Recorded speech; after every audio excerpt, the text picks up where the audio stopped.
Olá.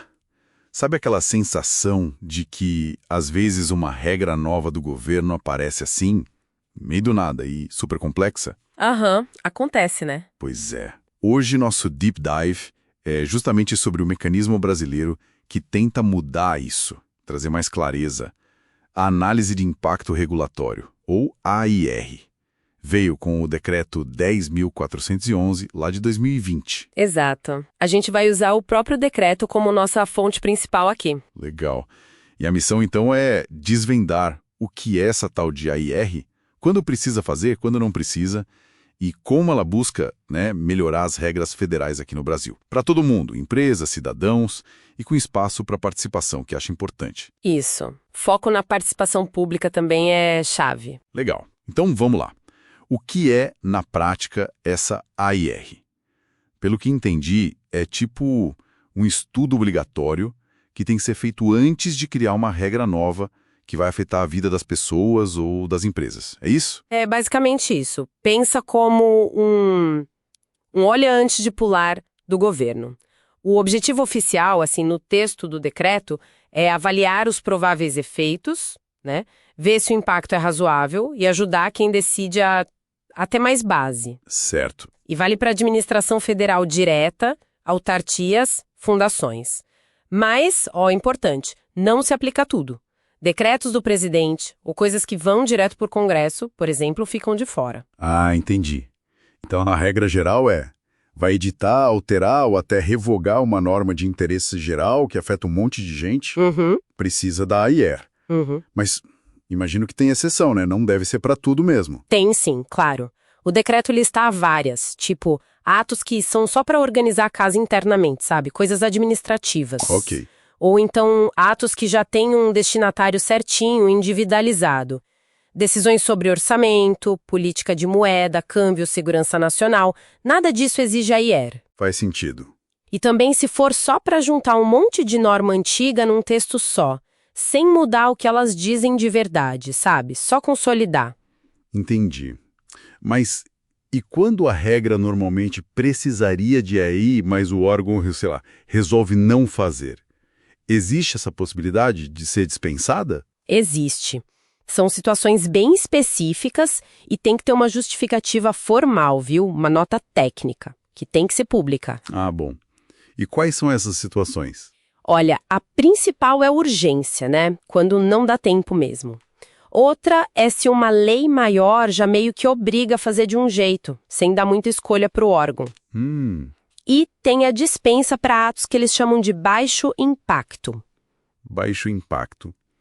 O que seria isso? Parece meio vago, não? É. O decreto define seria algo que não aumenta muito os custos para ninguém, nem para o governo, nem para a sociedade, e que não mexe demais com políticas públicas importantes.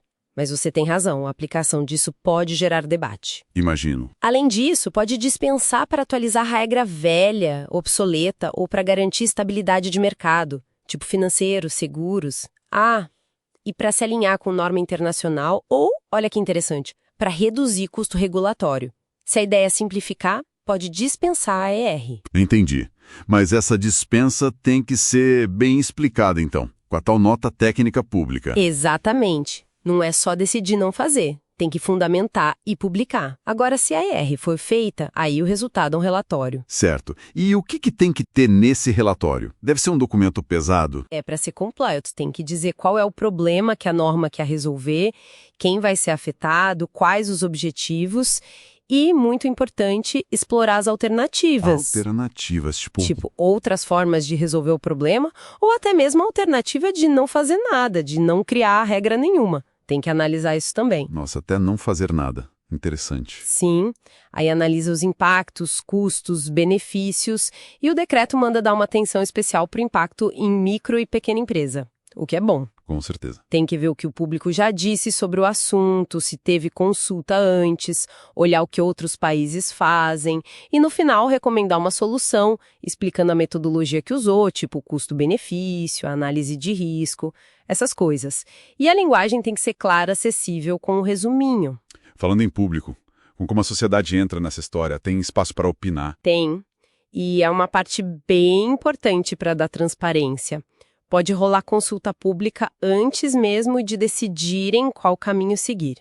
Uhum. Mas o ponto crucial é, se a AI indicar que precisa de uma norma nova, o texto preliminar dessa norma tem que passar por consulta pública. Geralmente aí por uns 45, 60 dias, lá no portal Participa Plus Brasil. Ah, legal. É nesse momento que o relatório da AIAR fica público também? Normalmente sim, o relatório vai junto para a consulta. E aí qualquer pessoa, física, jurídica, pode mandar contribuição. O governo tem que seguir o que o público falar. Acaba sendo obrigado. Não é vinculante. A consulta é para ajudar na decisão, para subsidiar, mas a agência não fica amarrada ao que foi sugerido. Entendi. Só que tem um porém. Depois de tudo, a agência tem que publicar um relatório mostrando as contribuições que recebeu e qual foi a posição dela sobre cada uma. Tipo, recebemos isso, consideramos, mas decidimos assim por tal motivo. É a transparência, né? Mostrar que ouviu. Certo, mostra o processo.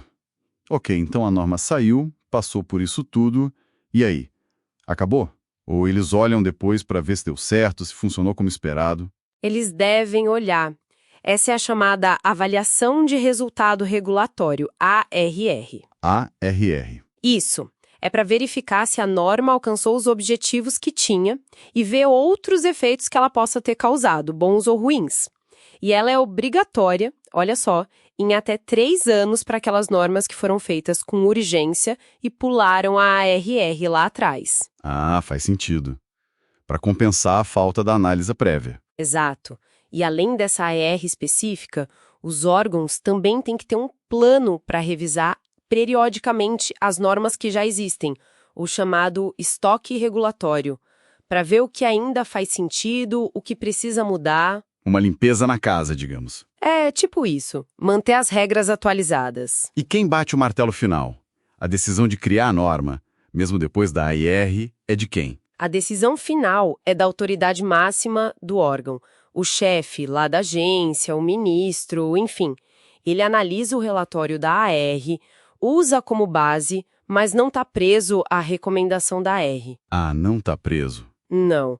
Ele pode escolher outra alternativa ou até a que a AR não recomendou. Só que se ele fizer isso, tem que justificar muito bem por que está desviando da análise técnica que foi feita. Entendi. Precisa ter um motivo forte para ir contra o estudo. Mas, tem um negócio no finalzinho do decreto que me deixou com uma pulga atrás da orelha.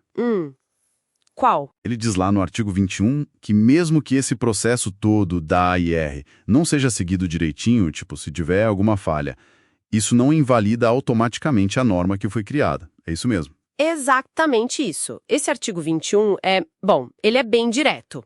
Mas, qual o sentido de ter todo esse processo, essa exigência toda, se no final das contas um erro no caminho não anula a regra, não enfraquece a coisa toda? Olha, essa é a grande questão sobre a força real da AIR, né?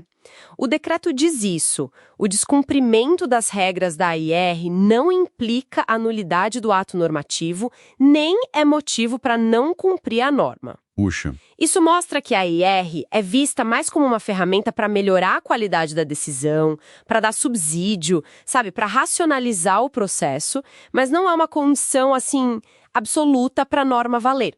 É mais um instrumento de boa governança do que um requisito de validade jurídica estrito. Entendi.